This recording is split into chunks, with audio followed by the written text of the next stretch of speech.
సర్దార్ భగత్ సింగ్. అది బ్రిటిష్ పాలనా కాలం. కిక్కిరిసిన ఒక రైలు కంపార్ట్మెంట్లో కూర్చున్న ఒక యువకునికి అంతరిద్దీలోనూ తన కంపార్ట్మెంటు కిటికీ చువ్వలు పట్టుకుని ఎవరో వేలాడుతున్నట్లు, గాలిలో ఎగురుతున్నట్లు దుస్తులను బట్టి గ్రహించాడు. ఆ సన్నివేశం కొందరు గమనించినా ఎవరూ పెద్దగా పట్టించుకోలేదు. బోగీ లోపల కాళ్ళు చాపుకుని అందరూ విశ్రాంతిగా కూర్చుని ఉన్నారు. ఇది గమనించిన ఈ యువకుడు వెంటనే తన పక్క సీటులో కూర్చుని ఉన్న తన మిత్రుణ్ణి తట్టి, ఎవరో చువ్వలు పట్టుకుని వేలాడుతున్నారు, పాపం చూద్దాం పదా అన్నాడు. ఇద్దరూ రద్దీని, ప్రయాణికుల గుంపులను తోసుకుంటూ గేటు వద్దకు వచ్చి చూశారు. ఆ వేలాడుతున్న వ్యక్తి బాగా వృద్ధుడు. ఏ క్షణంలోనైనా స్పృహ తప్పవచ్చు, పట్టు జారిపోవచ్చు. యువకుడు వెంటనే స్పందించాడు. వేగంగా కదిలి వెళ్ళి బలిష్టమైన తన బాహువులలో ఆ వృద్ధుణ్ణి ఇరికించుకున్నాడు. అలాగే మోసుకుని తెచ్చి తన సీటులో విశ్రమింపచేశాడు. మానవత్వం మిగిలి ఉంది ఈ లోకంలో అనుకుంటూ ఆ వృద్ధుడు సజల నయనాలతో అలా యువకుని వైపు తదేకంగా చూస్తూనే ఉన్నాడు. చివరకు ఎంతో ధైర్యం చేసి, దయతో నన్ను రక్షించావు బాబు, జీవితాంతం నీకు రుణపడి ఉంటాను అంటే, ఇందులో దయ చూపించడం ఏముంది, ఇది మా కర్తవ్యం అన్నాడు ఆ యువకుడు. ఇది గమనించిన సాటి ప్రయాణికులు కూడా వారిని మెచ్చుకోకుండా ఉండలేకపోయారు. నీ పేరేమిటి బాబు అంటూ గద్గద స్వరంతో అడిగిన వృద్ధుడికి చిరునవ్వుతో వారు ఒకరినొకరు చూసుకున్నారు. సమాధానంగా, నా పేరు భగత్ సింగ్, ఇతను నా మిత్రుడు రాజ్గురు అన్నారు. తర్వాత స్టేషన్ వచ్చింది, బండి ఆగింది. వారు దిగి వెళ్ళిపోయారు. తమ ధ్యేయంలో ముందుకు సాగిపోయారు. వారి ధ్యేయమేమిటో అప్పుడు ఎవరికీ తెలియదు. Afraid are not the brave of their prospective grave. రేపు కట్టబడే తన సమాధి గురించి ధీరులు భయపడరు. ఎంత గొప్ప విషయం! తన జీవన రణరంగంలో వారికి తమ మరణం గుర్తురాదు. తన చావు సమాధి అనే ఊహ కూడా వారికి లేనప్పుడు భయం అనే ప్రసక్తే ఉండదు కదా. ధీరులు జీవితం పట్ల అనురక్తి కలిగి ఉన్నట్లే తమ మరణం పట్ల కూడా అంతకంటే ఎక్కువ అనురక్తి కలిగి ఉంటారు. అటువంటి గొప్ప ధీరులను మనకు భరతఖండం అందించింది. ఆ ధీరుల వరుసలో మొదటి వరుసలో మనకు కనిపించే పేరు సర్దార్ భగత్ సింగ్. భగత్ సింగ్ కుటుంబం దేశభక్తి, త్యాగానికి ప్రతీక. ఆయన తండ్రి మీద రాజద్రోహ నేరం మోపబడింది. అది తప్పించుకోవడం కోసం కొంతకాలం నేపాల్ తరలిపోయాడు. పినతండ్రులిద్దరినీ అదే నేరంపై బ్రిటిష్ ప్రభుత్వం శిక్షించింది. కొన్ని కారణాల వల్ల భగత్ సింగ్ కుటుంబం లాహోరు తరలిపోవలసి వచ్చింది. అక్కడ లాలా ఆనంద్ కిషోర్ గారింటా ఉండేవారు. అయితే భగత్ సింగ్ బాల్యం అల్లారుముద్దుగానే గడిచింది. భగత్ సింగ్ బాల్యంలో తన పాఠ్యపుస్తకంలో శివాజీ గాథ చదివి దాని పట్ల బాగా ఆకర్షితుడయ్యాడు. శివాజీలా తనకు సైన్యం ఉండాలని, అలా సైన్యాన్ని సమకూర్చుకుని యుద్ధాలు చేయాలని కలలు కనేవాడు. కత్తులు, తుపాకులు వంటి ఆయుధాలు అతనికి ఆట వస్తువులు. ఎప్పుడూ అతనికి ఇవే ఆలోచనలు. ఒకసారి తండ్రితో పొలం వెళ్ళాడు. తండ్రి దుక్కి దున్నుతుండగా చూసి, ఎందుకు ఈ దున్నడం అని భగత్ సింగ్ అడిగాడు. ఇందులో నాట్లు వేసి ధాన్యం పండిస్తాం కదా అని సమాధానం చెప్పాడు తండ్రి. వెంటనే భగత్ సింగ్, ధాన్యం అందరూ అన్ని చోట్ల పండిస్తున్నారు కదా, మనం వాటికి బదులు తుపాకులు, కరవాలాలు ఎందుకు పండించకూడదు అని తండ్రిని అడిగాడు.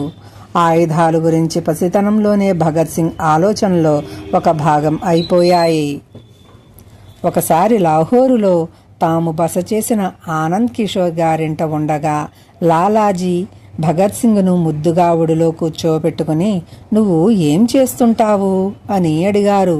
వెంటనే, నేను వ్యవసాయం చేస్తున్నానన్నాడు మన బాల భగత్ సింగ్. లాలాజీ చిరునవ్వుతో, మరి వ్యవసాయం చేసి ఏం పండిస్తావు అని మరో ప్రశ్న వేస్తే భగత్ సింగ్ ఠక్కున సమాధానం చెప్పాడు. ఏమని? తుపాకులు. ఇలాంటి ఆలోచనలతో ఉండే భగత్ సింగ్ ప్రాథమిక విద్య పూర్తి చేసిన తర్వాత లాహోరులో దయానంద ఆంగ్ల విద్యాలయంలో చదువుకునే సమయంలో, అంటే 1921లో బ్రిటిష్ వారిపై సహాయ నిరాకరణ ఉద్యమం ప్రారంభమయ్యింది. ప్రభుత్వ సహాయంతో నడుస్తున్న తన డిఏవి కాలేజీని భగత్ సింగ్ వదిలి జాతీయ కళాశాలలో చేరాడు. అక్కడే సుఖదేవ్, యశ్పాల్ వంటి మిత్రులు పరిచయాలు కలిగాయి. ఆ కాలేజీలో ప్రొఫెసర్ శ్రీ జయచంద్ర గొప్ప విప్లవాభిమాని.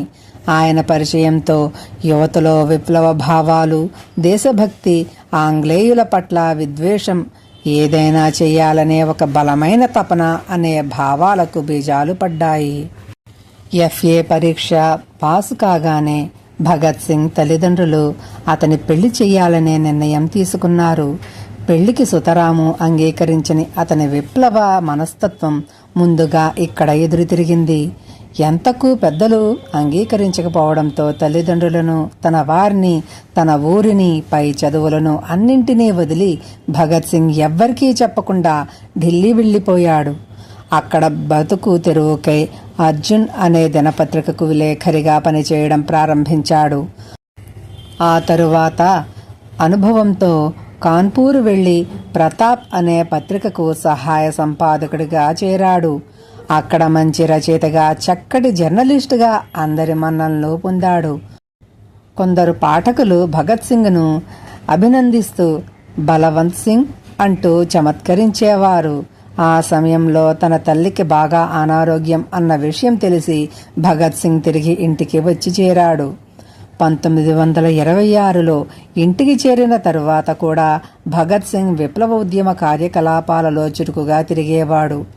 నౌజవాన్ భారత్ అంటే యువ భారతం అనే సంఘం తన ఊరిలో స్థాపించి ఈ పని మీద ఎక్కువ సమయం వెచ్చించేవాడు. భగత్ సింగ్ తండ్రి దేశభక్తుడే, కానీ కొడుకు పట్ల ప్రేమ, అతని భవిష్యత్తుపై ఆశతో కొంత కలవరపడేవాడు. మరీ పూర్తిగా భగత్ సింగ్ పార్టీ పట్ల విప్లవ భావాల పడేవాడు. ఒక వ్యాపకం అంటూ లేకపోతే కొడుకు పార్టీ పనులతో చిక్కుకొని చిక్కులు తెచ్చుకుంటాడని 1927లో దగ్గరలో ఓ పల్లెటూరులో ఒక డైరీ ఫారం పెట్టి ఆ వ్యాపార బాధ్యతలు భగత్ సింగ్కు అప్పజెప్పాడు. తండ్రి మాట కాదనలేక వ్యాపారంలో తలదూర్చేయడే గాని భగత్ సింగ్ మనసు మాత్రం తన విప్లవ పార్టీల వ్యవహారాలలోనే ఉండేది. ఈ బాధ్యతలు అతనికి నచ్చలేదు. మళ్లీ తిరుగుబాటు బావుట, దేశం కోసం ప్రాణాలు అర్పించే భావాలు గల భగత్ సింగ్ను ఈ పాల వ్యాపారం ఆపలేకపోయింది. ఒకరోజు డైరీ, గీరీ, జాంతానై అంటూ పశువులు, డైరీ సామాగ్రి ఆ వ్యాపారం వదిలి వెళ్ళిపోయాడు. తండ్రి ఈ విషయం తెలిసి చాలా బాధపడ్డాడు. సజావుగా జరుగుతున్న వ్యాపారం, అంది వచ్చిన కొడుకు ప్రశాంత వాతావరణం చేజారిపోవడంపై ఆయన చలించిపోయాడు. వ్యాపారపు సామాగ్రి, పశువులు అమ్మి పారేసి కొడుకును వెతకడం ప్రారంభించాడు. భగత్ సింగ్తో సుఖదేవ్ కూడా కనబడడం లేదని గ్రహించి వీరిద్దరికీ మిత్రుడైన యశ్పాల్ను పట్టుకుని భగత్ సింగ్ వివరాలకే నిలదీశాడు. అన్ని విషయాలు తెలిసిన యశ్పాల్ నోరుని విప్పలేదు. నువ్వు నీ మటుకు సంపాదించుకుంటున్నావు, నా కొడుకును చెడగొడుతున్నావు, నీవు అతని స్నేహితుడివేనా అంటూ భగత్ సింగ్ తండ్రి యశ్పాల్పై కోపం, బాధ వెళ్ళగక్కాడు. పట్టుదలగా కొడుకు కోసం తిరిగి తిరిగి మొత్తానికి కొడుకును పట్టుకున్నాడు. ఇంటికి తీసుకువచ్చాడు. ఆవేదన, బాధ, కోపం కట్టలు తెంచుకున్నాయి. ఆ సందర్భంలో భగత్ సింగ్ తండ్రి కేవలం చివాట్లతో, అరుపులతో సరిపెట్టలేకపోయాడు. ఆ కోపంలో భగత్ సింగ్ను చాలా గట్టిగా కొట్టాడు. ఆ రోజు నా తండ్రి కొట్టిన దెబ్బలు నా జీవితంలో మరువలేనివి అని భగత్ సింగ్ స్వయంగా చెప్పుకున్నాడు. కానీ ఆ దెబ్బలు అతన్ని కనీసం 24 గంటలు కూడా ఇంటిలో ఆపలేకపోయాయి. తండ్రి వేదన, ఆవేదన కంటే మాతృభూమి రోదన అతనిని విచలితుల్ని చేసింది.